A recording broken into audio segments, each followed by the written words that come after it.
Selfie. Selfie. Selfie. Selfie. Selfie. So, I recently created a video asking you to say some words that many languages have taken from English.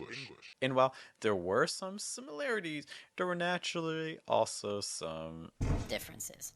This sort of comparison exercise is extremely helpful for people trying to understand why their English doesn't always sound like people's in North America. For instance, the one letter that constantly confuses people is the letter T. No, not that one. Many languages only have one primary way of making a T sound.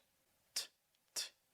The problem with English, that's probably one of the rarest forms of T you'll find. You're much more likely to have the T become like a D sound, pronounced very quickly and weakly, like in a word like computer, especially when that T is surrounded by vowels. You'll also see this when T is around an R and a vowel, for instance, 40 or party, or if the T comes before an L, like in little.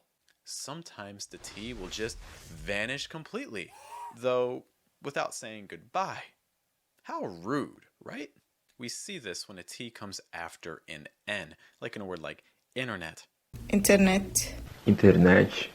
Internet. These cases of letters completely changing sound continues in English when we look at the letter S, like in jeans.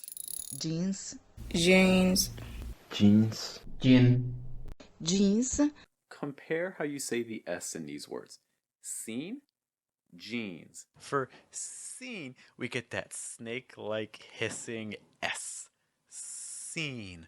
But for jeans, we're left with something better left for zoos.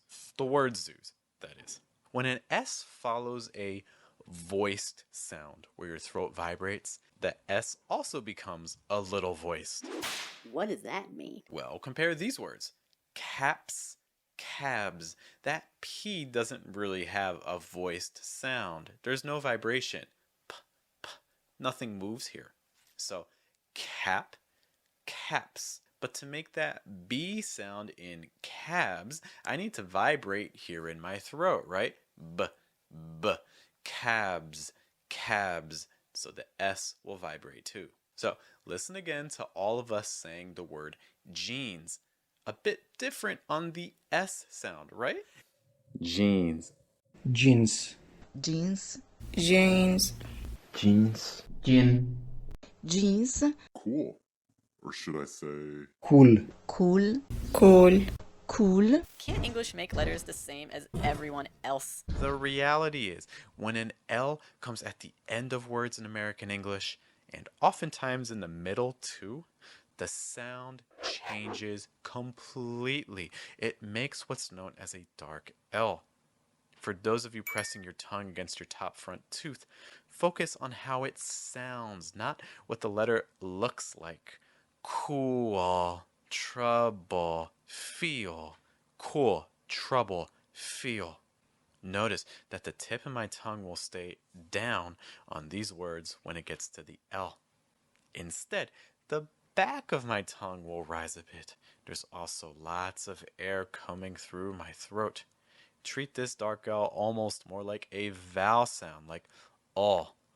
Okay, but English has to have some sounds that are the same, right? Maybe? Please? Well, it's hard because the placement of American English is different than in other languages. Take the ah sound, which many other languages have, but pronounce something more like ah, ah. But in American English, there's more air coming through, and it's also projected lower for many people. It tends to have a deeper, warmer sound in American English. Compare ah, ah, ah, ah. Or for instance, that top sound in the word laptop. Top. Top. Top. Of course, laptop also introduces a vowel that many languages don't have. The ah sound found in lap. Many English learners make it more of an eh sound or a very tense eh. Compare how we all say it in the word laptop. Lap. Lap. Lap. So to make that ah sound more natural in American English pronunciation, there are some tips that you want to consider. Check out this video to see how.